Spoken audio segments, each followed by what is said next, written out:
ನೋಡಿ ನಿನ್ನೆ ಸಾಕಷ್ಟು ಬೆಳವಣಿಗೆಗಳಾಗಿತ್ತು. ಅಧಿವೇಶನದಲ್ಲಿ ಒಂದು ಕಡೆ ರಾಜ್ಯ ಸರ್ಕಾರವನ್ನು ಸಾಲು ಸಾಲು ಪ್ರತಿಭಟನೆಗಳು ಕಾಡಿದ್ರೆ ಮತ್ತೊಂದು ಕಡೆ ಡಿನ್ನರ್ ಪಾಲಿಟಿಕ್ಸು ಮತ್ತೊಂದು ಕಡೆ ಬ್ರೇಕ್ಫಾಸ್ಟ್ ಪಾಲಿಟಿಕ್ಸು ತೀವ್ರವಾಗಿ ನಡೀತು. ಸಿಎಂ ಸಿದ್ದರಾಮಯ್ಯ ಅವರು ಬ್ರೇಕ್ಫಾಸ್ಟ್ ಕೊಟ್ಟರೆ ಸಿಎಂ ಡಿ.ಕೆ. ಶಿವಕುಮಾರ್ ಅವರು ಡಿನ್ನರ್ ಪಾಲಿಟಿಕ್ಸ್ ಮಾಡಿದ್ರು. ಹೀಗಾಗಿ ರಾಜ್ಯ ರಾಜಕಾರಣದಲ್ಲಿ ಮತ್ತೆ ಡಿನ್ನರ್ ಪಾಲಿಟಿಕ್ಸು ಆರಂಭ ಆಯಿತಾ ಅನ್ನುವಂತಹ ಪ್ರಶ್ನೆ ಕೂಡ ಎದುರಾಗ್ತಾ ಇದೆ. ನೋಡಿ, ಮೊದಲ ಸುದ್ದಿಯತ್ತ ನಾವು ಗಮನ ಹರಿಸೋದಾದರೆ ರಾಜ್ಯ ಕಾಂಗ್ರೆಸ್ ಬಣಗಳ ನಡುವೆ ಈಗ ಔತಣಕೂಟ ಸಮರ ಆರಂಭ ಆಗಿದೆ. ಡಿ.ಕೆ. ಅವರು ಊಟ ಕೊಟ್ಟರೆ ಸಿದ್ದು ಅವರು ನಾಷ್ಟಾ ಕೊಟ್ಟಿದ್ದಾರೆ.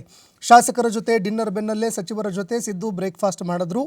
ಊಟದ ಸಭೆಯಲ್ಲಿ ಡಿ.ಕೆ.ಶಿ ಶಾಸಕರಿಗೆ ಹೇಳಿದ್ದೇನು ಹಾಗಾದರೆ ನಿನ್ನೆ ರಾಜಕೀಯ ವಲಯದಲ್ಲಿ ಭಾರಿ ಸಂಚಲನ, ರಾಜಕೀಯ ಚರ್ಚೆ ಅನ್ನುವಂಥದ್ದೇನಿದೆ ಅಂತಹ ಒಂದು ಮಾತುಕತೆ ಇಲ್ಲ, ಅಂತಹ ಚರ್ಚೆನೇ ಇಲ್ಲ ಅಂತ ತಮ್ಮ ಮಾತುಕತೆ ಆರಂಭ ಮಾಡಿದ್ರು.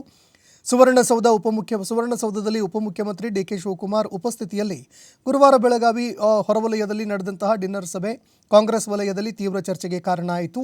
ಸಭೆಯಲ್ಲಿ ಪಾಲ್ಗೊಂಡಂತಹ ಬಹುತೇಕರು ಈ ಡಿನ್ನರ್ ಸಭೆಯಲ್ಲಿ ಭಾಗಿಯಾದರು.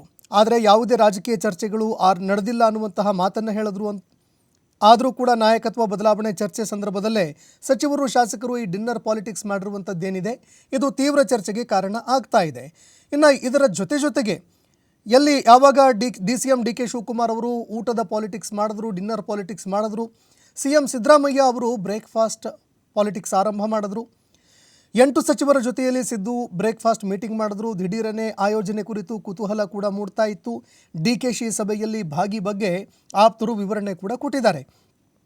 ಸಿಎಂ ಡಿ.ಕೆ. ಶಿವಕುಮಾರ್ ಉಪಸ್ಥಿತಿಯಲ್ಲಿ ಶಾಸಕರ ಡಿನ್ನರ್ ಸಭೆ ನಡೆಯಿತು. ಈ ಬೆನ್ನಲ್ಲೇ ಮುಖ್ಯಮಂತ್ರಿ ಸಿದ್ದರಾಮಯ್ಯ ಶುಕ್ರವಾರ ಬೆಳಗ್ಗೆ ಸಚಿವರೊಂದಿಗೆ ಬ್ರೇಕ್ಫಾಸ್ಟ್ ನಡೆಸಿದರು. ಬೆಳಗಾವಿ ಹೊರವಲಯದ ಫಾರ್ಮ್ ಹೌಸ್ ಒಂದರಲ್ಲಿ ಗುರುವಾರ ರಾತ್ರಿ ಡಿ.ಕೆ. ಶಿವಕುಮಾರ್ ಉಪಸ್ಥಿತಿಯಲ್ಲಿ ಡಿನ್ನರ್ ಸಭೆ ನಡೆದಿತ್ತು. ಅದರಲ್ಲಿ ಹಲವಾರು ಸಚಿವರು ಹಾಗೂ 25 ಶಾಸಕರು ಭಾಗಿಯಾಗಿದ್ದರು. ಈ ಡಿನ್ನರ್ ಸಭೆ ಬೆನ್ನಲ್ಲೇ ಸಿಎಂ ಸಿದ್ದರಾಮಯ್ಯ ಅವರು ಬೆಳಗ್ಗೆ ಯಾವುದೇ ಮುನ್ಸೂಚನೆಯನ್ನು ಕೊಡದೆ ಸಚಿವರೊಂದಿಗೆ ಬ್ರೇಕ್ಫಾಸ್ಟ್ ಮಾಡಿದ್ರು. ಸಚಿವರಾದಂತಹ ಲಕ್ಷ್ಮೀ ಹೆಬ್ಬಾಳ್ಕರ್, ಡಾಕ್ಟರ್ ಶರಣ್ ಪ್ರಕಾಶ್ ಪಾಟೀಲ್, ಭೈರತಿ ಸುರೇಶ್, ಮಧು ಬಂಗಾರಪ್ಪ ಸೇರಿ ಒಟ್ಟು 8 ಜನ ಸಚಿವರು ಈ ಸಭೆಯಲ್ಲಿ ಭಾಗಿಯಾಗಿದ್ದರು. ಇದು ಈ ರೀತಿಯಾಗಿ ಡಿನ್ನರು ಮತ್ತೊಂದೆಡೆ ಬ್ರೇಕ್ಫಾಸ್ಟ್ ಒಂದು ಸಭೆಗಳು ಆರಂಭವಾಗ್ತಾ ಇದ್ದಂತೆ, ಮೀಟಿಂಗ್ಗಳು ಆರಂಭವಾಗ್ತಾ ಇದ್ದಂತೆ ಮತ್ತೆ ರಾಜ್ಯ ರಾಜಕಾರಣದಲ್ಲಿ ಪವರ್ ಶೇರಿಂಗ್ ವಿಚಾರ ತೀವ್ರ ಚರ್ಚೆಗೆ ಮುನ್ನೆಲೆಗೆ ಬಂತು. ಈ ನಡುವೆ ಅನೇಕ ನಾಯಕರು ಈ ಒಂದು ಡಿನ್ನರು ಮತ್ತೊಂದೆಡೆ ಬ್ರೇಕ್ಫಾಸ್ಟು ಏನು ಮೀಟಿಂಗ್ಗಳು ನಡೀತಾ ಇತ್ತು ಇದರ ಬಗ್ಗೆ ಪ್ರತಿಕ್ರಿಯೆ ಕೊಟ್ಟಿದ್ದಾರೆ. ಮುಂದಿನ ವರ್ಷದಲ್ಲಿ ಡಿನ್ನರ್ ಪಾರ್ಟಿಗಳು ಹೆಚ್ಚಾಗ್ತವೆ ಅಂತ ಸತೀಶ್ ಜಾರಕಿಹೊಳಿ ಅವರು ಹೇಳಿದ್ರು. ಪ್ರತಿನಿತ್ಯ ಪಾರ್ಟಿಗಳು ನಡೆಯುತ್ತವೆ, ಶಾಸಕರ ಗುಂಪಾಗಿ ಎಲ್ಲರೂ ಕೂಡ ಒಂದು ಕಡೆ ಸೇರ್ತಾರೆ, ಒಟ್ಟಾಗಿ ಊಟ ಮಾಡ್ತಾರೆ, ಮುಂದಿನ ವರ್ಷ ಇನ್ನೂ ಹೆಚ್ಚಳವಾಗುತ್ತೆ ಅಂತ ಅವರು ಮಾತನಾಡಿದ್ದಾರೆ. ಸಿಎಂ ಅವಧಿ ಕುರಿತು ಯಾವುದೇ ಗಡುವನ್ನು ಕೊಟ್ಟಿಲ್ಲ ನಮ್ಮ ಹೈಕಮಾಂಡ್ ಅಂತ ಕೆ.ಜೆ. ಜಾರ್ಜ್ ಅವರು ಹೇಳಿದ್ರು. ಮುಖ್ಯಮಂತ್ರಿಗಳ ಆಯ್ಕೆ ಮಾಡುವ ವೇಳೆ ಯಾವುದೇ ಗಡುವನ್ನು ಕೊಟ್ಟಿಲ್ಲ ಅಂತ ಇಂಧನ ಸಚಿವ ಕೆ.ಜೆ. ಜಾರ್ಜ್ ಅವರು ಹೇಳಿದ್ರು. ವೀಕ್ಷಕರ ಮುಂದೆ ಸಿಎಂ ಆಯ್ಕೆ ಮಾಡಲಾಗಿದೆ, ಯಾವುದೇ ಗಡುವನ್ನು ಕೊಟ್ಟಿಲ್ಲ ಅಂತ ಅವರು ಹೇಳಿದ್ರು.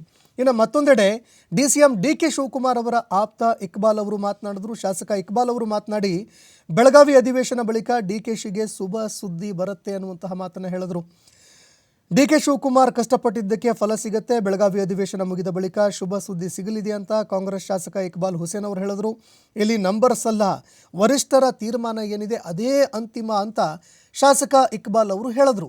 ಹೀಗಾಗಿ ಒಂದೆಡೆ ಸಿಎಂ ಸಿದ್ದರಾಮಯ್ಯ ಅವರ ಪುತ್ರ ಯತೀಂದ್ರ ಅವರು ಕೊಟ್ಟಂತಹ ಹೇಳಿಕೆ ಇಡೀ ರಾಜ್ಯ ರಾಜಕಾರಣದಲ್ಲಿ ಮತ್ತೆ ಸಿಎಂ ಬದಲಾವಣೆಯ ವಿಚಾರಕ್ಕೆ ಸಂಬಂಧಪಟ್ಟಂತೆ ತೀವ್ರ ಚರ್ಚೆಗೆ ಕಾರಣವಾಗ್ತಾ ಇದ್ದರೆ ಈಗ ಡಿನ್ನರ್ ಪಾಲಿಟಿಕ್ಸ್ ಇದರ ಜೊತೆಗೆ ಬ್ರೇಕ್ಫಾಸ್ಟ್ ಪಾಲಿಟಿಕ್ಸ್ ಏನು ಆರಂಭ ಆಗಿದೆ ಇದು ಮತ್ತಷ್ಟು ಕುತೂಹಲಗಳಿಗೆ ಕಾರಣ ಆಗ್ತಾ ಇದೆ. ಆದರೂ ಕೂಡ ಕಾಂಗ್ರೆಸ್ ಹೈಕಮಾಂಡ್ನ ನಿರ್ಧಾರ ಏನಾಗಿರುತ್ತೆ ಅದನ್ನು ಕೂಡ ನಾವು ಕಾದು ನೋಡಬೇಕಾಗತ್ತೆ. ಯಾಕಂದರೆ ಸಿಎಂ ಸಿದ್ದರಾಮಯ್ಯ ಅವರು ಕೂಡ ಹೈಕಮಾಂಡ್ನತ್ತ ಬೊಟ್ಟು ಮಾಡ್ತಾ ಇದ್ದಾರೆ. ಮತ್ತೊಂದೆಡೆ ಸಿಎಂ ಡಿ.ಕೆ. ಶಿವಕುಮಾರ್ ಅವರು ಕೂಡ ಯಾವಾಗ ಸಿಗತ್ತೆ ಪ್ರಸಾದ ಅಂತ ಅವರು ಕೂಡ ಕಾಯ್ತಾ ಇದ್ದಾರೆ. ಹೀಗಾಗಿ ಹೈಕಮಾಂಡ್ ಏನು ನಿರ್ಧಾರ ಮಾಡುತ್ತೆ ಕಾದು ನೋಡಬೇಕಾಗತ್ತೆ.